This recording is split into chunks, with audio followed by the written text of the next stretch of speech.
Hello, everyone. We are here in Park City at the premiere of the animated film called Endless Cookie. We're about to see what this animation is all about, talking to the cast and crew who are part of this film, and I'm really excited to screen it afterwards. Cool. I love the Nirvana tee and the Thank Adidas you. track jacket. Thank you. Are you a fan of Nirvana? When I was younger, yeah. Okay. My brother gave this to me. Oh, hand me down. Yeah. I have the same shirt in black and white. Yeah, I honestly didn't know I was going to be here. I probably would have dressed better. No, I'm still wearing the clothes I got from the res. So I kind of feel No, you look hype, actually. It's good. Yeah. I'm glad. We're giving you points. Yeah. How does it feel to be here at Sundance, Cookie? I didn't even know I was going to be here. I thought my uncle was making a little movie, and it was a family thing because he's been working on it for 9 years, and in the movie I voice acted. Sorry, I can't speak properly. I was 9, 13. He would come every a little bit after 5 years, and then 3 years later. So my voice is I was gonna say, different. do you recognize your voice? I can recognize my voice, my younger voice in that movie, and I'm like, oh my god. That's kind of cool though. Yeah. You can go back and hear your 9-year-old self. Yeah, I know, it's crazy because I wish I had a film with my 9-year-old self. I really actually don't even remember what I sounded like back then. Yeah, I didn't know it was gonna be all this. I didn't know I was gonna be standing here, and all of us didn't know that either. And my uncle's like, whoa, okay, we're in the competition, and I'm like, whoa, what really? And she's like, yeah. I'm like, whoa, that's kind of a big thing right now. I've never been a part of anything this big, and Sundance is pretty good already. I don't leave my reserve, and I think this is I've never been to this country before. Really? So this is your first time? Yeah, oh my I don't. Gosh. This is my third day. Wow, is And it a lot to take in? Yeah, it's really nice over here. It's so nice. And everybody's super kind, actually. Yeah, I know. here as Everyone's well. really kind. The reserve it's crazy. So I'm kind of, I don't know. It's the people are, they're not nuts or anything. There's a lot of kind people over there, but there's a lot of unique people. But they're all different in their own way.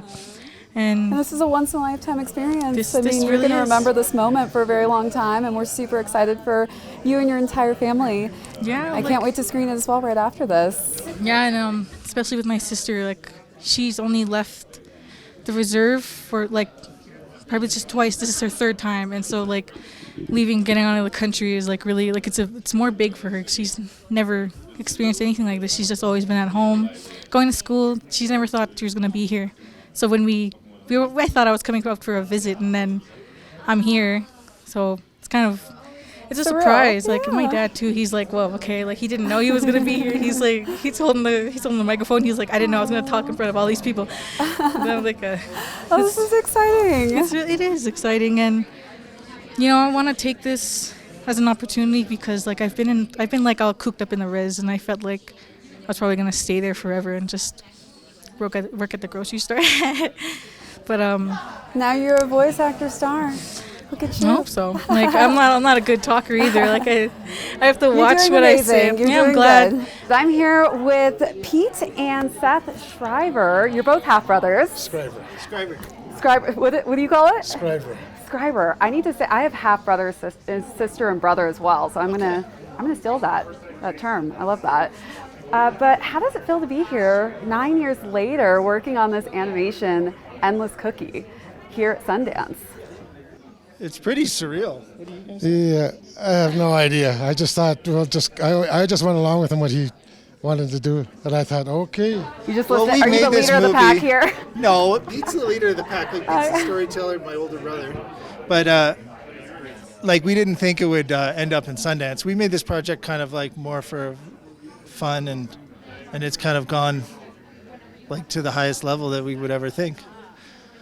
Yeah, we didn't think we'd even get selected up here like this, at this level. So Well, and here you are. So tell me it's a little bit pretty about the nice. story of Endless Cookie. It's based on true stories, correct? Yeah.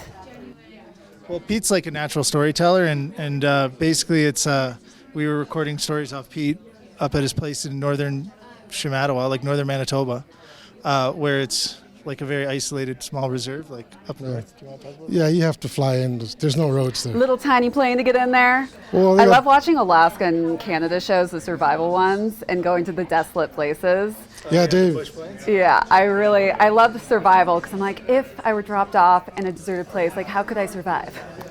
Well, Pete's No, you got some can't. good stories. Pete got stuck. His skidoo ran out of gas way out in the middle of nowhere. Oh my, please tell the story of this. This is great. Well, being You're chasing Stuck at- skidoo, or chasing caribou. I was out hunting and my skidoo overheated. It stopped.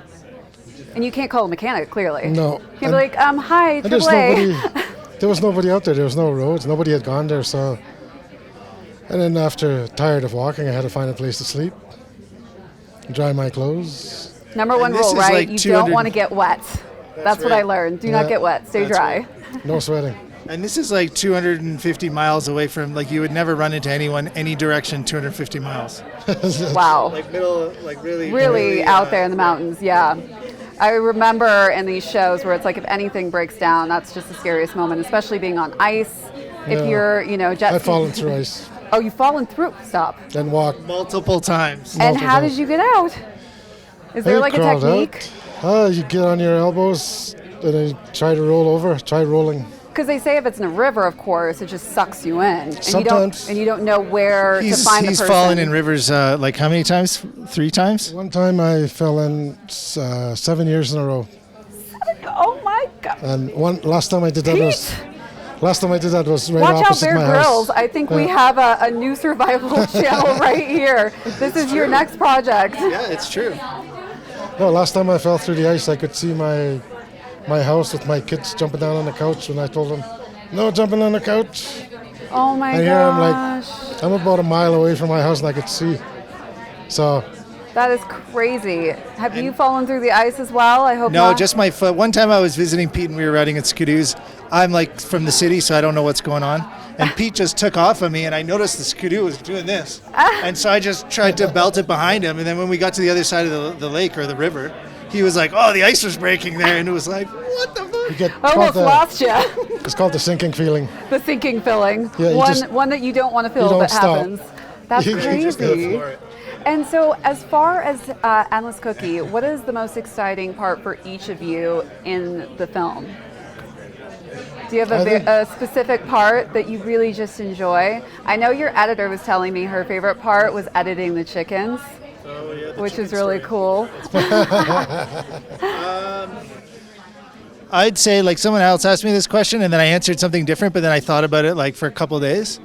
And I think the most special thing is having... I have a son that's 2, Racco, and Pete has a grandson. They're born 5 days apart, but they're both in the animation, and they both have like audio roles in it.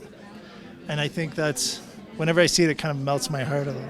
I love that. When one I day they'll was see speaking it. to Cookie, and Cookie was like, I don't even recognize my voice. No. But it's cool because I don't know what my 9-year-old self sounds like. I would love to have some kind of footage showcasing that. First time when he showed it to me, I said, I sound like that? I didn't know I sound like that. Do you like your voice? I thought I sounded terrible. That's how I feel about my voice too. I don't love my voice per se, but other people are like, we love it. Lots of people love Pete's voice, for the record. Okay. So you are now going to be a voice actor, Pete. I think Yeah, this is in yes. your future. This And is your start. Our father sounds the same. He's got the same voice as I do. We are here with the editor on Endless Cookie. Such a fun and exciting project. And I have the pleasure of speaking to Sydney Cowper. How does it feel to be here at Sundance, Sydney? Really cool, honestly. We worked on this project for a really long time. I heard about 8 years. Yeah, Seth, the director, animator, he worked for about 9 years. And Oh, 9. Wow. I came on 6 years in, so I came on when they were ready to start assembling the scenes. So I was working on it for 3 years. So to kind of have this be the result of that is like really wonderful, and I'm really, really grateful. Any hard bumps in the road through the editing process for you that kind of stood out for this project? I think the general structure of the film, it's sort of like a whole lot of stories all being told kind of interchangeably, and so we had a struggle to figure out how we could make sure the audience wasn't confused and keep them grounded. So how do we go from one story into another one and then back to our previous one while keeping the audience grounded in reality? Because we are jumping, back to the 80s and into the future and into alternate realities too. So I think just the structure, like finding our structure, was probably the hardest part. Okay, well, excited to see the finalization of the storyline. As far as editing tools, what were some of the tools that you had to utilize for this project as well? We used a lot of Adobe tools actually. So Seth animated in Adobe Animate, and then I would take his projects out of there, output them, and then use Premiere Pro to edit the film. And we used Adobe Audition to edit the dialogue that Seth was animating with. And then it's kind of fit DaVinci in the end. I think we made our DCP out of there. So pretty simple, to be honest. It was a complicated technical workflow, but we used simple tools to implement it. Was there a favorite piece that you just really enjoyed editing? Yeah, there's a scene where someone climbs a chicken truck, like a truck full of live chickens in Kensington Market, and just starts throwing them off the truck. And I remember it was because it's animation, I received it like silent. Oh, no sounds. And so you have no idea. I had to add all these chicken squawks in, and I was starting to lose my mind, like just chicken How many squawks chickens here. were getting tossed? Like hundreds. Like Oh there my were gosh. so many chickens. I was thinking like 5 or 6. No, Like, it was like a hundreds. truck full of chickens, and it was so fun to see how the sound effects really brought that scene to life, and I was just rolling over laughing the whole time. Oh, I'm so excited to see that scene. Yeah. And as a female editor, you are far and few. I mean, it's very rare to see female editors these days. Any advice you can give other women who kind of want to take on challenging projects like this? Don't be too afraid to go for those projects. I've been in like interview rooms for like thrillers and horror movies, and in the back of my head, always thinking to myself like, oh, why would they want me, this little blonde girl, to edit their horror movie? And I think you can't think that way. Just go in and own it and know that you're totally capable of editing like hardcore badass movies too. Yeah, and that's probably my biggest tip, is just confidence.